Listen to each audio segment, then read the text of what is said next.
So యూజువల్గా మీరు చదువుకునింది and పుట్టి పెరిగింది మొత్తము తెలంగాణ నేపథ్యం, తెలంగాణలో. కానీ సెటిల్ అయింది మాత్రం విజయవాడలో. విజయవాడలో. అండ్ మీకు వచ్చే పేషెంట్స్ కూడా రీసెంట్ టైమ్స్లో ఒకసారి అబ్జర్వ్ చేసుకుంటే as per research Hyderabad side నుంచి కానీ ఇక్కడ మీ దగ్గరకు వచ్చి కన్సల్ట్ అయ్యే వాళ్ళు కూడా పెరుగుతూ ఉన్నారు.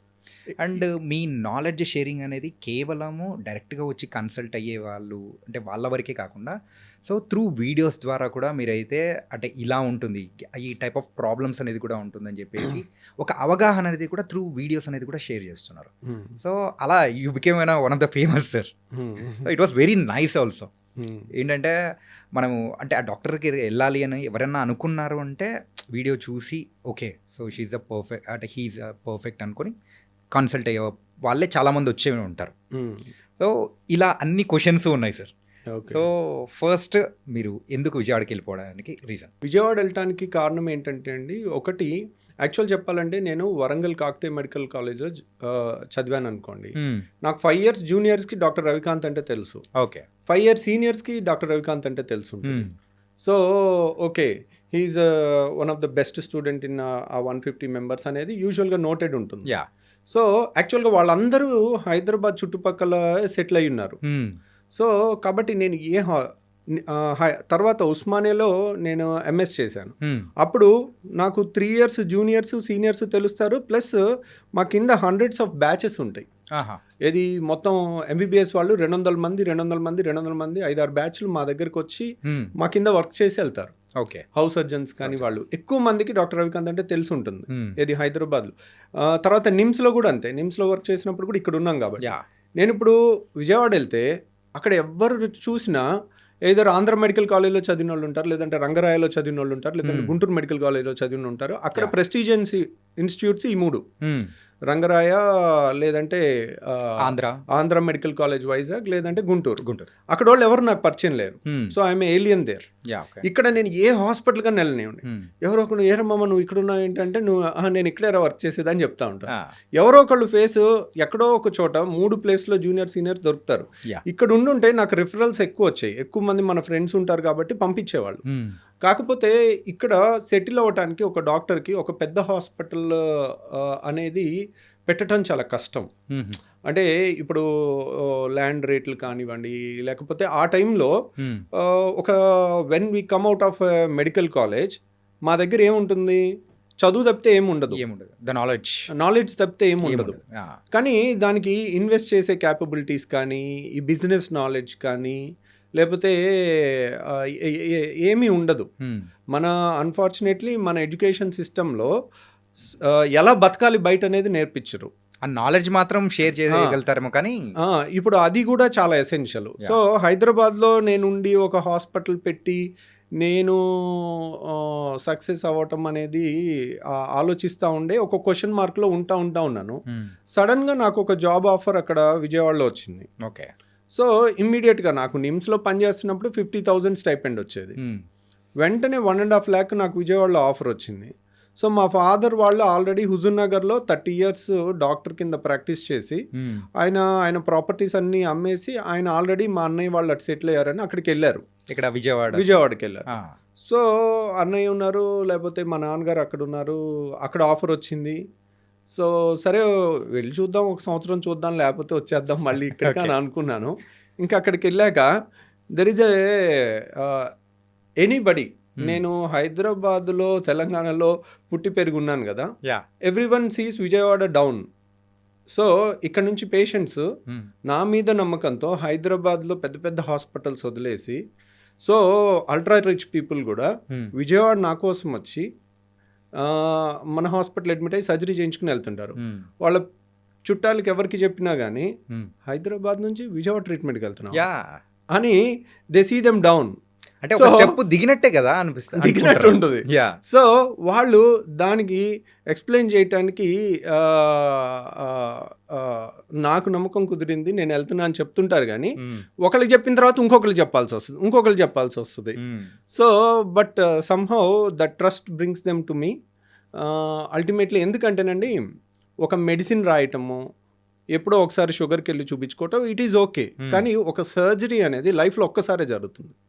సర్జరీని మైక్రో డిసెక్షన్ చేస్తే ఒక 100 స్టెప్స్ ఉన్నాయనుకోండి, ఓకే. ఈచ్ స్టెప్లో ఏ స్టెప్లో చిన్న మిస్టేక్ జరిగినా దాని ఎఫెక్ట్ లైఫ్ లాంగ్ ఉంటుంది. రైట్. సో పేషెంట్కి లైఫ్ లాంగ్ ఉంటుంది. But it is worth it actually. మనకి who is the best in that అనేది తెలుసుకుని దాంట్లో బెస్ట్ అనే సర్జరీలో మాత్రం అసలు కాంప్రమైజ్ ఉండకూడదు. ఎందుకంటే మెడికల్లో పాస్ అవడానికి ఎంత అండి, 50% ఉంటే సరిపోతుంది. సో ఇప్పుడు మనం ఎవరి మీద ఆపరేషన్ చేసి నాకు 50% గ్యారంటీ అంటే ఒప్పుకుంటారా? యాక్చువల్ 99% కూడా సరిపోదు సర్జన్స్కి. యాక్చువల్గా ఇయర్ పాస్ అయ్యే కొద్దీ ఆ నెంబర్ ఆఫ్ కేసెస్ చేస్తూ ఉండే కొద్దీ మన యాక్యురసీ 99% రీచ్ అవుతుంది. 100% ఎవరికి రీచ్ అవుతుంది? ఎవరన్నా 100% రిజల్ట్స్ ఇస్తున్నానని చెప్పారనుకోండి, దే ఆర్ అబద్ధాలు చెప్తున్నట్టు. అంటే అక్కడే అర్థమైపోతుంది. యూజువల్గా దట్ ఈస్ ఇంపాసిబుల్. ఎందుకంటే సర్జన్ చేతిలో లేని చాలా ఉంటాయి. ఒక 1% ఇప్పుడు సర్జరీ నేను చేస్తానండి, చేసిన మరుసటి రోజు హార్ట్ అటాక్ వచ్చి చచ్చిపోతారు. అది ఇంటి దగ్గర హార్ట్ అటాక్ వచ్చింది అనుకోండి, ఆపరేషన్ చేయకుండా ఏమంటారు, మన టైం బాగాలేదు, 5 నిమిషాలు అయిపోయింది, ఏం చేస్తామని వాళ్ళు ఫ్యామిలీ మెంబర్.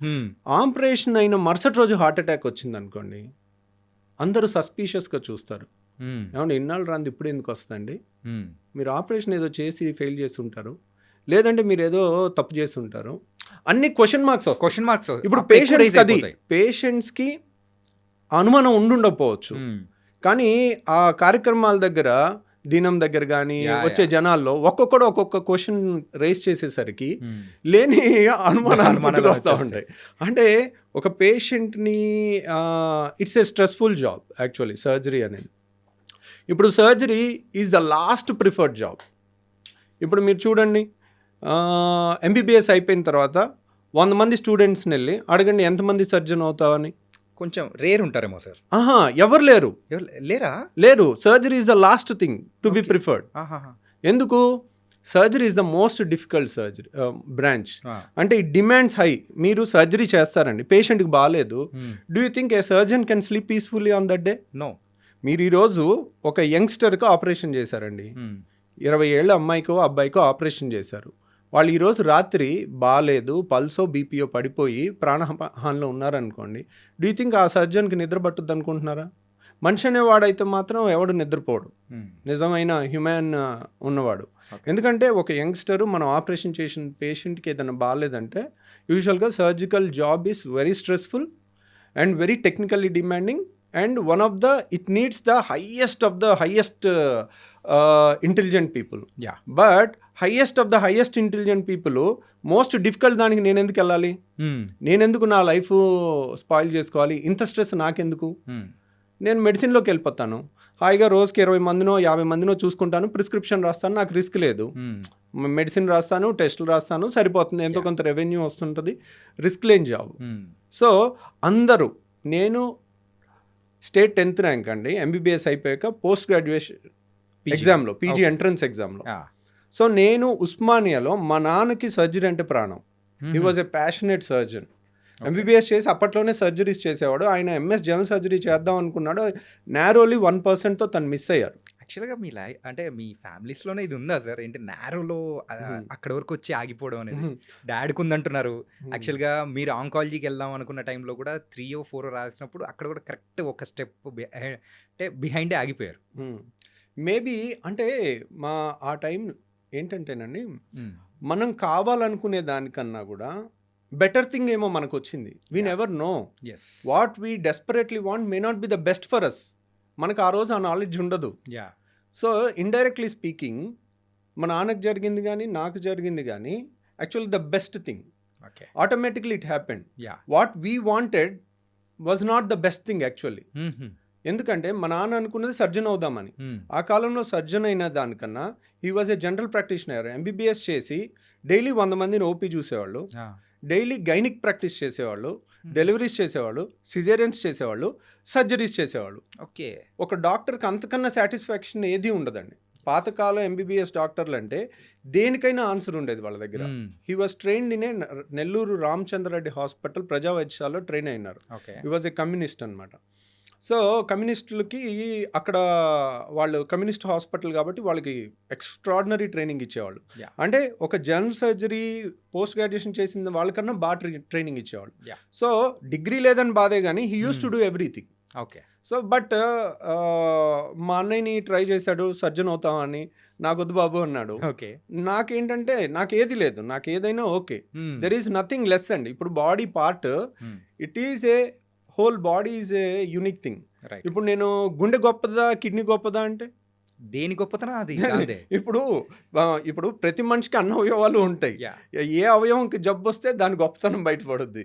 అంతేగాని ఇప్పుడు మనకి ముక్కు అవసరమే, మూతి అవసరమే, హార్ట్ అవసరమే. ఏది ఎక్కువ కాదు, ఏది తక్కువ కాదు. సో అందుకని నేను ఏదైనా ఓకే అని అనుకున్నాను. సో సర్జరీలోకి వెళ్ళాను. నేను వెళ్ళినప్పుడు నేను స్టేట్ 10th ర్యాంక్ వచ్చి నేను సర్జరీ ఉస్మానియాలో సీట్ తీసుకోగానే నా వెనకాల అతను, అమ్మయ్యా వీడు ఉస్మానియాలో జనరల్ మెడిసిన్ తీసుకోలేదు, వీడు తీసుకుంటే నాకు వచ్చేది కాదు, అమ్మయ్యా నాకు జనరల్ మెడిసిన్ వస్తుంది. వాడు వెనకాల అమ్మో వీడికి రేడియాలజీ తీసుకోలేదు, ఈడవాడు పిచ్చి వెరుబాగులో లాగున్నాడు, రేడియాలజీ ఇంత డిమాండింగ్ వదిలేశాడు, నాకు రేడియాలజీ వస్తుంది ఉస్మానియాలో సీటు. ఎందుకంటే 1-2 సీట్లే ఉండేవి. నేను 10th ర్యాంక్ నేను తీసుకుంటే వాళ్ళకి వచ్చేది కాదు. సో అట్లా లెక్కలేసుకున్నారు. తర్వాత ఉస్మానియాలో ప్రెస్టీజియస్ ఉస్మానియాలో జనరల్ సర్జరీ నేను స్టేట్ 10th ర్యాంక్ వచ్చి ఫస్ట్ సీట్ తీసుకుంటే సెకండ్ సీటు 160 ర్యాంక్ వరకు ఎవరు తీసుకోలే. 160 ర్యాంక్ వరకు జనరల్ మెడిసిన్ వరంగల్లో అయిపోయిన తర్వాత మిగిలిన డెర్మటాలజీ కూడా అయిపోయిన తర్వాత అన్ని స్పెషాలిటీస్ అయిపోయిన తర్వాత నాన్ రిస్కీ బ్రాంచెస్ అన్నీ అయిపోయాక ఇంకేది రానోళ్ళు అప్పుడు సెకండ్ సీటు ఉస్మానియాలో తీసుకున్నారు. సో బై చాయిస్ వెళ్ళటం వేరు. The worst trend in India is the smart people are not coming in to surgery. అది మన సొసైటీకి చాలా చెడండి. ఎందుకంటే మీరు చూడండి ద ప్రెస్టీజియస్ నిమ్స్లో you know cardiothoracic surgery, heart surgery చేసేవాళ్ళు లేరు. Seats are vacant. అసలు నిమ్స్ లాంటి దాంట్లో ఒక సీట్ వేకెంట్ ఉంటుందని ఎవరైనా ఊహిస్తారా? ఒక సూపర్ స్పెషాలిటీ సీటు కోట్లలో పెట్టినా దొరకదు అనుకుంటారు మీరు. ఈ రోజు కనుక నిమ్స్లో జనరల్ మెడిసిన్ సీట్ కానీ నిమ్స్లో కార్డియాలజీ సీట్ కానీ వేలం వేసి, ఇప్పుడు మనకి కోకాపేటలో స్థలానికి వేలం వేసినట్టు నిమ్స్లో ఒక సీట్ నేను పెట్టాను అని వేలం వేయండి, 20 కోట్లకు తక్కువ పోదు కార్డియాలజీ సీటు. అంటే దానికి విలువ కట్టలేము, అంత డిమాండ్ ఉంటుంది. నిమ్స్ లాంటి ప్లేస్లో కార్డియాలజీ సీట్ చేసామంటే దాన్ని కనుక సెపరేట్గా ఎన్ఆర్ఐ సీట్ కింద పెట్టి దాన్ని వేలం వేస్తే మాత్రం 20 కోట్ల కన్నా ఎక్కువ అవుతుంది.